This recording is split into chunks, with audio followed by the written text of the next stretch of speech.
negara kita bakal minus 600 triliun di 2025. To happen. No money. Saya berharap Pak Prabowo dengan Menteri Pendidikan saat ini. Ustadz, kalau yang ngerampok kita berhasil kita lawan dan meninggal dunia, apakah kita berdosa? Nah.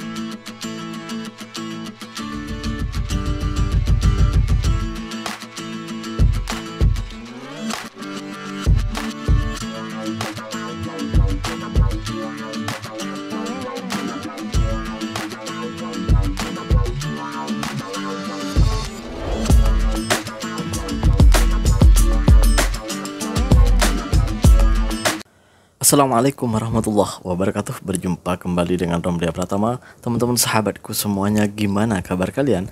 Mudah-mudahan kalian semuanya baik-baik saja beserta keluarganya di sana. Teman-teman sahabatku, buat kalian yang baru gabung, yang baru nonton video ini, silahkan di subscribe dulu, di like, dan di komen guys. Buat teman-teman sahabatku yang udah mendukung support channel ini, terima kasih. Mudah-mudahan kalian semuanya diberikan keberkahan umur, keberkahan rezeki, dimudahkan segala urusannya, baik urusan dunia maupun urusan akhirat. Amin ya rabbal alamin. Teman-teman sahabatku semuanya, seperti biasa guys, kita akan nge-reaction beberapa video yang lagi viral hari ini guys. Seperti apa videonya? Ini dia guys.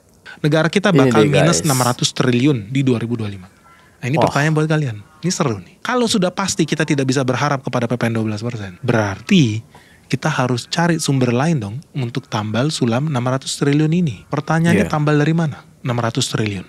Ingat loh, minus 600 triliun di tahun 2025 harus ada yang nambel loh. Yang nambel siapa? Lu. Atau duitnya turun dari langit. Atau pakai bulu ketek, kan nggak bisa. Lu harus tahu ya, 600 triliun ini harus ditambal. Kenapa? Karena ingat, pejabat Indonesia harus ganti Rolls Royce. Harus ganti Land Cruiser yang baru. Harus ganti Lexus yang baru. Ganti Alphard yang baru. Gak mungkin lah pakai yang sama yang tahun 2024 udah bekas 1 tahun. Gengsi dong. Mereka harus nambah rumah dinas baru, mereka harus tambah istri baru, mereka harus beli helikopter, pesawat jet pribadi. Ingat lu nih hidup di negara Indonesia. Lu harus hidup, bekerja keras, macul-macul, kerja dan lain sebagainya, bayar pajak untuk memperkaya pejabat. Yang nggak kerja nggak ngapain, cuma kerja kemarin pas malam tahun baru, bikin peraturan, bikin heboh satu negara. Ingat, tugas lu itu memperkaya pejabat. Mereka harus ganti mobil baru. Kalau lu nggak mau bayar PPN 12%, gimana mereka bisa ganti mobil baru? Gimana nih menurut kalian? Iya, kita harus bekerja keras sekuat tenaga kita untuk memperkaya para pejabat-pejabat kita. Aduh, ya Allah, kalau dipikir-pikir benar juga sih. Aduh, ya. Minus 600, aduh, banyak banget ya. Aduh, ya mau gimana lagi, ya itulah Konoha ya. Kita lanjut ke video yang selanjutnya. Ini dia guys. To happen. Ini dia guys. No money. No. She say no. Astagfirullah. No. Astaghfirullah. No. I go. Money for you? Oh, wait. Don't come too close. Is 100 okay? Yeah, it's okay. I buy water. But no more money. Oh my God. I money. No money, really? No. I go. Really. Bye. Thank you so much. Thank you. Bye.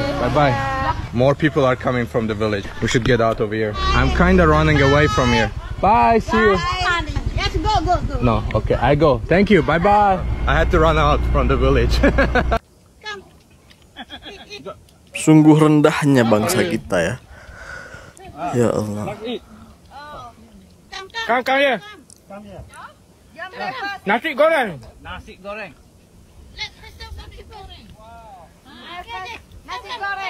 Come. Join us. Ini di Malaysia ya. Yes.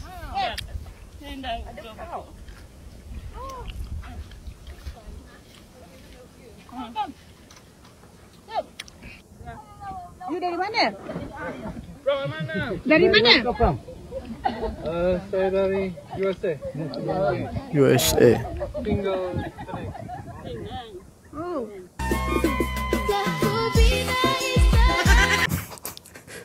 Siapa sih yang buat video ini? Astagfirullah.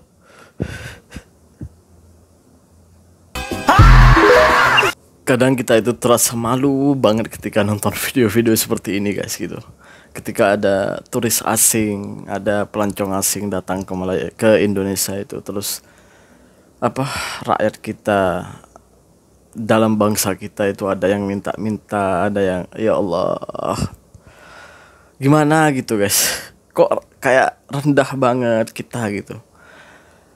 Di mata bangsa lain kita sangat rendah gitu. Kok iya kita rela merendahkan? Astagfirullah, nggak tahu lah mau ngomong ya.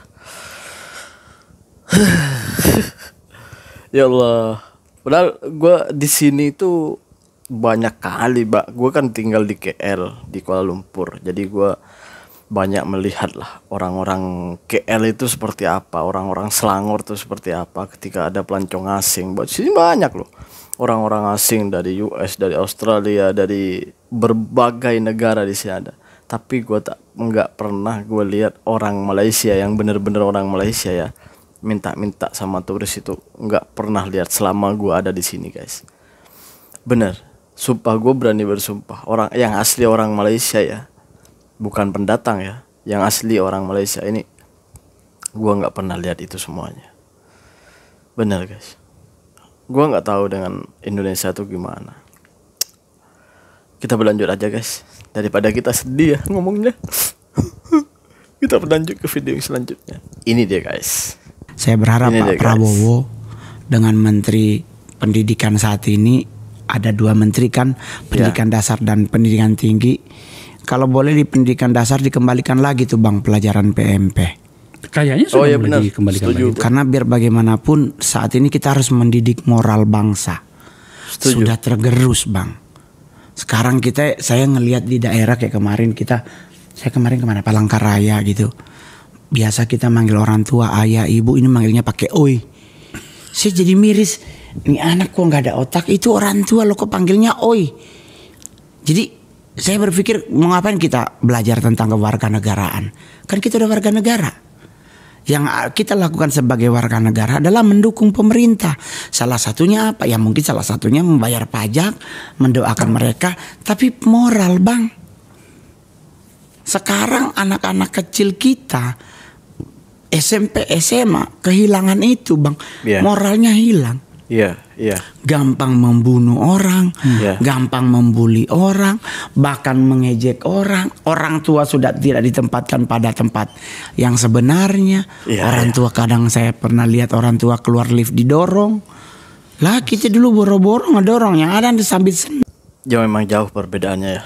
Kalau kita bandingkan dengan orang-orang dulu di zaman gua aja itu gak berani guys mau panggil oi sama orang tua. Itu orang yang lebih tua aja dari kita, nggak usah tua-tua banget lah, yang lebih tua berapa umurnya dari kita itu nggak berani kita manggil namanya aja, itu nggak berani loh, nggak berani karena merasa kita itu nggak beretika, nggak ada akhlak gitu, nggak sopan gitu. Kalau kita tuh sekarang guys, bener-bener yang katanya kita tuh dikenal dengan adat ketimurannya yang sopannya minta ampun, sekarang itu udah nggak ada itu semuanya guys di kita. Bener, bukan hanya berkurang, mungkin sudah ada beberapa persen aja itu. Mungkin yang terselamatkan itu hanya anak-anak pondok sekarang. Kalau di tempat kita itu pun anak-anak pondok itu, kalau yang pondok-pondok masih awal-awal itu masih belum paham itu semua, etika apa itu, akhlak itu apa, itu belum. Tapi kebanyakan itu yang banyak itu sekolah-sekolah umum, yang sekolah di sekolah negeri, kalau di sini sekolah kebangsaan gitu. Itu ya karena sekarang itu mata pelajarannya itu kayak nggak bermutu banget gitu, nggak bermutu banget, nggak belajar tentang etika, belajar tentang akhlak itu nggak ada di pelajaran kita gitu. Di sekolah kita itu nggak ada gitu. Ini kenyataan dan faktanya seperti itu gitu. Ya mudah-mudahan di pemerintahan Pak Prabowo ini, karena masih baru ya, beberapa bulan masih, mudah-mudahan bisa mengubah itu semuanya. Mudah-mudahan Pak Prabowo ini punya hati nurani untuk mengubah anak bangsa kita menuju masa depan yang lebih baik gitu. Ya mudah-mudahan kita hanya bisa berdoa guys, kita hanya bisa bersuara untuk semuanya ini gitu, agar pemerintah mendengar kita semuanya. Ini demi kebaikan bangsa dan negara. Terima kasih. Kita berlanjut ke video yang selanjutnya. Ini deh guys. Ustadz, kalau yang ngerampok kita berhasil kita lawan dan meninggal dunia, apakah kita berdosa? Nah, bagus nih. Ayo belajar bareng.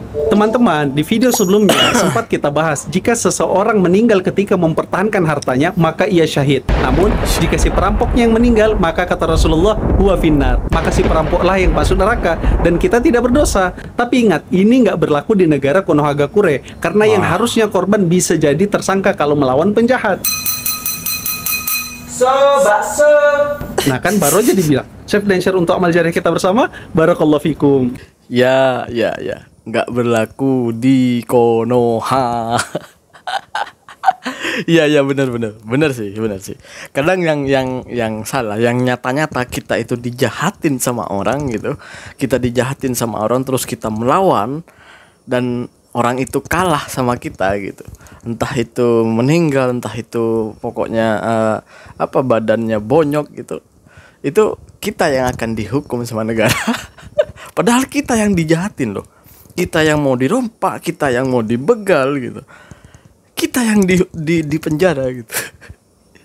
Aduh, kadang gua tuh kalau ngomongin masalah hukum tentang hukum di negaraku ya, di negara Indonesia gitu, lucu gitu, ketawa gitu. Gimana gak lucu coba? Yang cuman maling ayam, maling itu hukumannya sampai 5-7 tahun. Sedangkan yang merugikan negara nyata-nyata ini, merugikan negara sampai 300 triliun, itu hukumannya hanya 6,5 tahun, 6 tahun gitu. Di mana logikanya gitu? 300 triliun guys, merugikan negara. Coba seandainya negara nggak rugi pada waktu itu dan negara mendapatkan 300 triliun, manfaatnya untuk masyarakat itu kan banyak gitu. Kok bisa-bisanya gitu? Itulah kenapa korupsi Indonesia itu nggak akan hilang sampai kapanpun guys. Gitu, nggak akan bisa diberantas.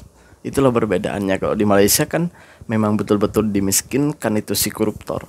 Kalau di sana enggak, diperkaya iya. Terima kasih buat semuanya. Assalamualaikum warahmatullahi wabarakatuh. Jangan lupa guys, sholawat.